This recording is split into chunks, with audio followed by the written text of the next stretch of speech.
Welcome to Podcast Shorts, a shorter version of the podcast you know and love.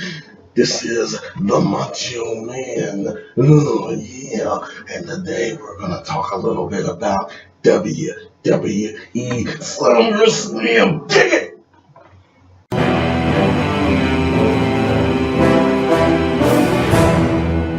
Alright, all jokes aside, let's get right into it. This is going to be a special WWE SummerSlam edition of Podcast Shorts, where that's all I'm going to be talking about today. What I'm going to do is I'm going to go through and run down the card for SummerSlam as it's currently scheduled as of the recording of this particular shorts right now. I'm going to give you some opinions on what I think of the current storylines involved with the card, and also some predictions of how I think the match is going to turn out. So strap in, folks. Enjoy this ride, and this shorts might be a little bit longer than normal, but we will see. Hopefully I don't get too carried away. I'll try and just jump right through it. So everybody's ready to go. Let's get to it.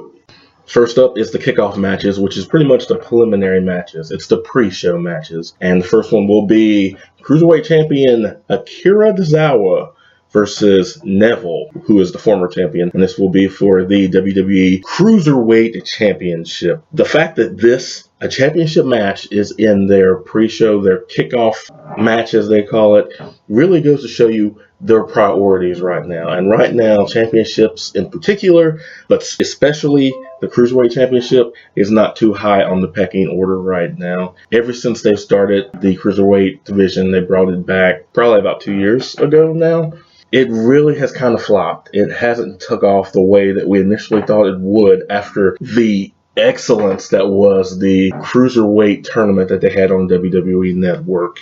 Neville has been the champion practically all year long. They haven't really built anybody up strong enough to contend with him.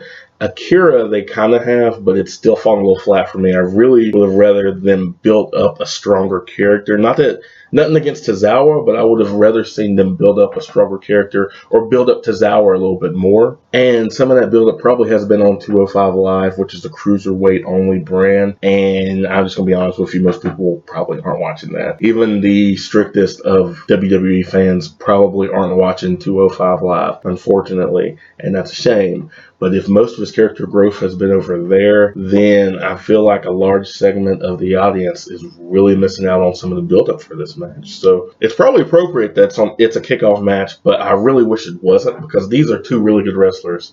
And it's a championship match. And me personally, all championship matches should take priority, and they should be on the main card. If for nothing else, just value your championship. And the second kickoff show will be the tag team championship, another championship match on the kickoff show. Wow. The New Day, it's your boys, The New Day, against the Usos, and it will be for the SmackDown Tag Team Championships. And this has been one of my favorite rivalries, not only just in SmackDown, but across the board in WWE, period, across all three brands, including NXT. These guys, these two tag teams are the New Day. I know a lot of people, they're kind of wearing on them a little bit.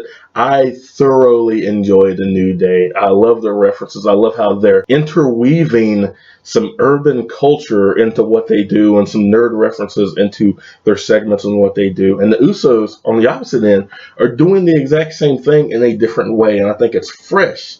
It's different. And these two together, it's just been magic in the ring for the most part. It's been phenomenal. They've put together, even their marginal matches have been pretty solid. So I would love to see this rivalry continue. I don't think they should be competing against each other for an extended amount of time, but the rivalry itself should still continue. They could really allow this to bleed over and flourish. One of the ways I think they could do that is, I say, give the Usos the championship. Let them beat the New Day. They've kind of had their number for the past month anyway. Let them beat the New Day, take the titles back. That extends the rivalry into probably Night of Champions next month, whatever the new pay-per-views are. They always change them. and then have the Usos go over to New Day again, and then have the New Day kind of move on to another rivalry in the background, but still have the Usos present, still have that rivalry present, and let this simmer and build until you could carry this forward until the Royal Rumble, maybe. Let this simmer. Let the New Days work their way back up. It will make them even more intriguing because they are kind of starting to get a little stale with their act. Give them something to fight for. They've been on the top. They've been on top for so long. Give them something to fight for. Make them fresh. You give the Usos, you build them up as a top heel tag team, even more so than they were, because the first part of this year, their rivalry with American Alpha kind of fell flat. It helps both teams if you keep this rivalry going into the future. Just keep it in the background. Next up is Bray Wyatt versus the Demon, Finn Balor. Very interesting that they labeled Finn Balor the Demon, and they kind of hinted towards it in the latest Raw. Looks like Finn Balor's going to be pulling out some old tricks, so we'll probably see the Demon King, or whatever they are trying to call him or brand him now, this SummerSlam. So it'll be great to see that character back. This should be a very interesting match. This should be a top match, but Finn Balor has kind of cooled a little bit, and I think he needed to cool, because when he came in hot. He came in a little too hot, and I think it could have affected him. If he wouldn't have gotten hurt and he would have had an extended run with the Universal Championship, I think it would have hurt him amongst the fans, because he would have gotten pushed a little too soon, a little too fast, and we all saw what happens with people that they do that to, aka Roman Reigns. This should be a very interesting match, but I don't think it will be. I have lost all faith in Bray Wyatt. Bray Wyatt, he was done after he lost to Randy Orton at WrestleMania. As far as I'm concerned, he's done. I will never have faith in the character. I'll never believe in him. As far as I can tell, WWE has no faith in him either. He's going to get a push, and then he's going to get fed to somebody else and put them over. And that has been the pattern, and that will continue to be the pattern. I don't see anything changing. Bray Wyatt needs a win. He needs a big win, especially against a character they seem to be building for the future in Finn Balor. But it's going to be more of the same, and I think he's just going to get fed to Finn Balor. The rivalry is going to be over, and it's going to be more Bray Wyatt, eater of worlds, but falling flat like he always does. Next up is The Big Show versus Big Cass, and Big Cass's former partner Enzo Amore will be suspended above the ring in a shark cage, which seems to be very popular in the WWE of recent. They've had a lot of suspended shark cage matches the past year and a half or so. This, I think, should be a match that should be on the kickoff show. This is a preliminary match. This is a pre-show match. Sure, they're building up Big Cass to be this top heel, and I think he'll get there one day, even though his character that they're showing on screen is kind of bland, and he's actually more interesting when they actually let him speak and give him the mic on some of the off segments, like the after show of Raw or what have you. But on camera, during the show, he's kind of bland. He falls off a little flat. And this rivalry just really is not that interesting to me. I'm sorry. It's Big Show. It's Big Cass. We know how this is going to go. The young lion is going to take out the old lion. Big Show's there just to put over Big Cass. And this is just a show. This is just a match that should be on the pre-show. I don't get why it's on the main card, other than the fact that they're trying to build up Big Cass. Big Cass goes over on Big Show. Next up is Randy Orton versus Rusev. And I kind of want to just skip this match because I really don't care. Rusev needs a win. Rusev needs a big win. They need to build him back up as a significant threat. But the problem is they've kind of booked themselves in a corner because Randy Orton has been losing all summer long to former jobber Jinder Mahal. So he kind of needs a win too. He needs a win so bad to the point that they actually had him go over Jinder Mahal a few weeks ago on SmackDown, 1, 2, 3, clean in the middle of the mat, right before SummerSlam. They had Randy Orton, who's not even the number one contender, pin their champion to lose momentum only a couple of weeks before SummerSlam, which makes their champion weak, which makes the brand look weak, and the championship look weak. Both of these guys need a win, and only one of them is going to get it. Well, I guess technically they could do some type of a runoff, like a double count out. I don't see them doing this because I don't think this rivalry is that important. So my prediction is they're going to feed Rusev to Randy Orton. Randy Orton is going to come out with the win and continue to forge on towards probably another run at the title at some point. And next up, we have two women's matches. We've got the Raw Women's Championship being defended by Alexa Bliss versus Sasha Banks, the boss. And we've got the SmackDown Women's Championship, Naomi trying to fill the glow and knock off Natalya, who is her challenger. Normally, and both of these matches should be more interesting. I'm glad Natalya's finally getting a shot. I honestly hope that Natalya wins. Not that I've really enjoyed Naomi as a champion, but she has not had that top villain to define her role. She needs a strong rival. Naomi needs a strong rival to help define her championship. And she also needs a strong rival to help define her character so that she can move forward as not just a one-hit wonder, but as a strong challenger and potential future champion as we proceed into the future. She hasn't had that, and I think WWE and the officials backstage are going to blame her for that instead of the booking, and this may be the only time we ever see Naomi with the belt. I hope that's not the case, but I think they're going to blame this kind of lackluster run on her herself, the performer, instead of the writing and booking that she's been getting and the booking that the other characters have been getting. For the majority of her reign, her main rival has been Lana. I mean, come on. You got to do something better. I would love to see Natalya step up as the top heel, but it looks like that's not going to be the case. It looks like Carmella is going to have a huge say in the outcome of this match. She'll probably cash in, and she'll probably be our new SmackDown Women's Champion. On the other side of things, on the Raw side, the Red brand, Alexa Bliss versus Sasha Banks will be a good match. They will put on a solid match, but they haven't had the time to build this rivalry, at least this current iteration of it. Even though they've been feuding all summer long, this current version hasn't had time to simmer due to the Bayley injury, and that's unfortunate. But they'll still put on a solid match. I don't foresee Sasha winning the match. Something will happen, something will occur, and Alexa Bliss will retain the championship and continue her reign, extended even further.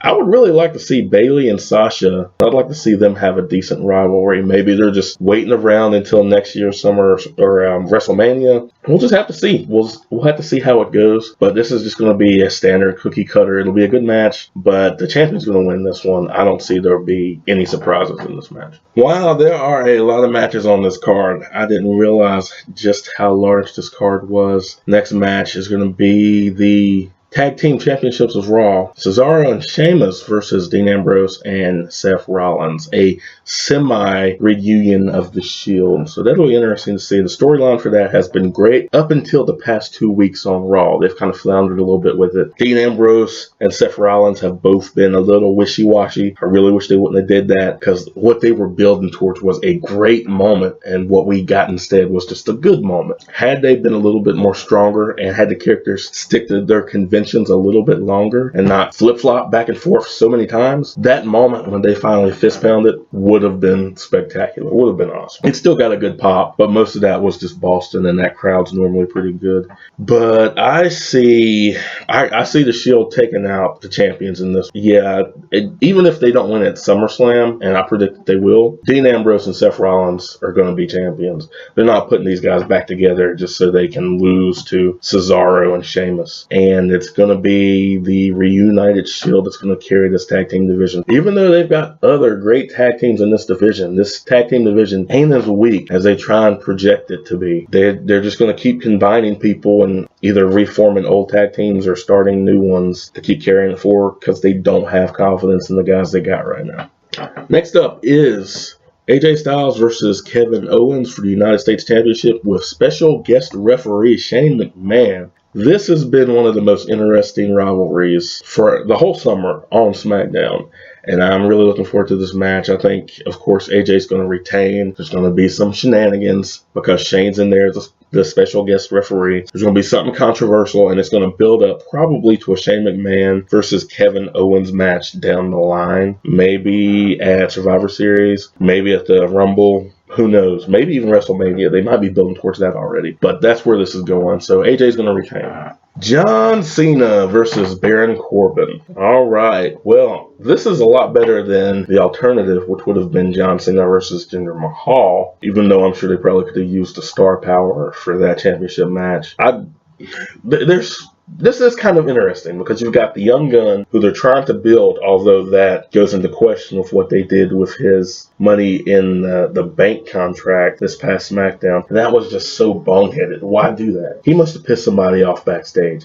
Why would you sacrifice putting over one of the guys that you are trying to build with almost a guaranteed shot at a legitimate shot, mind you, that fans would have accepted. You know, it's not like they took Jinder Mahal, who was jobbing, and all of a sudden, boom, he's champion. This guy, they could build him up, and then he can cash in at any moment. There's a precedent for it. And then he could have been champion, and that is a legitimate way to build his character up and him as a heel. But instead, they just threw it all away. Just like, no, we're SmackDown, and we just want to go for shock value and just surprise everybody. So it's gone. It's in the trash. No more Baron Corbin world title reign anytime soon, potentially. And then, of course, you've got John Cena, who's about to go off and film the Bumblebee movie. This will probably be his last match for a while. Maybe, even if it's not, he's about out the door for a significant period because he's going to have to film a large budget movie. So will he take the hit and put over the young gun? Probably not. Not that John Cena doesn't do that and wouldn't do that and isn't doing it more commonly now. It's just that the direction that they're going in with Baron Corbin, I don't see them having the confidence to put him over John Cena, who is one of their biggest stars, when he just lost his Money in the Bank championship contract. Don't see it. It just screams lack of confidence to me. So I see John Cena winning this match. All right, time for the championship matches. WWE Champion Jinder Mahal, the modern day Maharaja, versus the artist, the King of Strong Style, which is what I prefer, Shinsuke Nakamura. And Lord God, please let Shinsuke Nakamura win. It may be a little too soon. It's sad that we've got to a point where we would rather have a huge star who's thrust him in the spotlight sooner than he needs to be thrust in the spotlight, just so we can get the title off of someone who shouldn't have the title, just so we can re-legitimize that title. It's sad we've reached that point, but that's where we're at. So will Shinsuke Nakamura win? I'm hoping so. But honestly, the way things have been, I don't know. I can't say for sure that he will. Maybe they stick with Jinder Mahal. I don't know how the numbers are looking in India. I know that's why he got the belt. If we've had a significant push in viewership and network subscriptions in India, Jinder Mahal might get the nod. He might get to keep the title for a little bit longer. This rivalry was kind of just developed overnight. I don't see it ending anytime soon. But if they're going to extend it, they're probably going to have Shinsuke lose and then be number one contender again. Do I want to do that? Do I want to put Jinder Mahal over? No, I'm not going to do that. I got Shinsuke Nakamura taking on and defeating Jinder Mahal, even though there's going to be some shenanigans from the Bollywood boys. Jinder Mahal is going to lose this match. And now the big main event, one of the biggest main events we've had in a long time. And I have to say, I know that I criticized the writing team a lot. I think a lot of us fans do. But they've actually done really well with this match, this fatal four-way for the Universal Championship. Brock Lesnar versus the big dog Roman Reigns versus the Destroyer Samoa Joe versus the monster among men, Braun Strowman. All of these characters have been built up beautifully. Even Roman Reigns. Yes, I said it. Roman Reigns and his character has been built up well. He is booked as a face, but he's really a heel. People haven't caught on to that, but he's kind of a modern day heel because he actually gets heat. The summer and the spring that Braun Strowman has had has been fabulous. And some of that is due to Roman Reigns and the fans' vitriol towards him. And then Samoa Joe stepping in for Great Balls of Fire and the performance he put over and the rivalry that was built up to that main event was fantastic. It was absolutely phenomenal. So I'm really looking forward to this match. It could be one of the greatest fatal four-ways that they've had in a very long time. I really don't know which way it's going to go. I would like to see, and I think it would be the perfect opportunity for Brock Lesnar to drop the title to one of these guys because he can still look strong. He can come out of it undefeated, not flat on his back. Someone else can take the pin. He can lose without actually losing the title, and that keeps his position strong. What I would do, since they've got this stipulation already in place, have Brock Lesnar drop the title. I would give it to Braun Strowman simply because he's red hot right now, and you can always build on that rivalry that he's developing with the rest of these guys.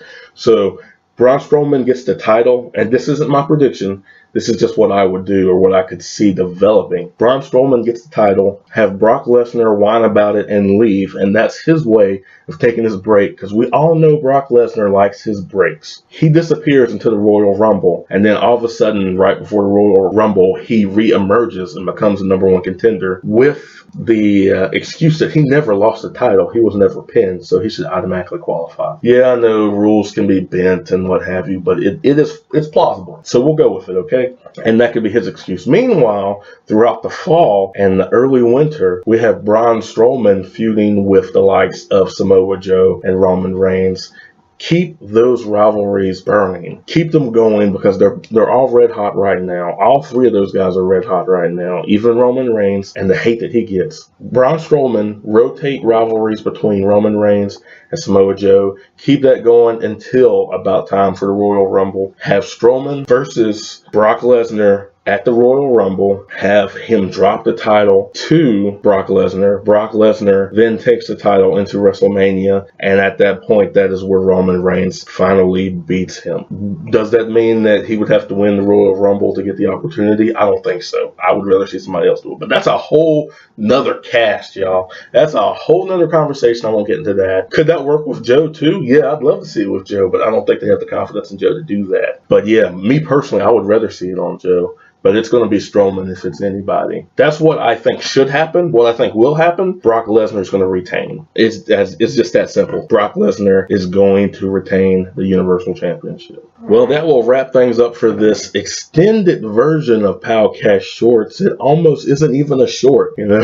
It almost isn't even a short. I kind of got a little carried away, but this is a large card. It took me a while to work my way through it. So hopefully, if you're a wrestling fan, I hope you enjoyed this. Also, make sure that you hit the like button, subscribe, share with your friends if you would like. Comment below, what do you think I got right? What do you think I got wrong? What do you think is going to happen? How would you book the fatal 4-way match? Remember, we have a podcast as well. Go catch our podcast on iTunes and Stitcher. And until the next time, I will catch you guys later.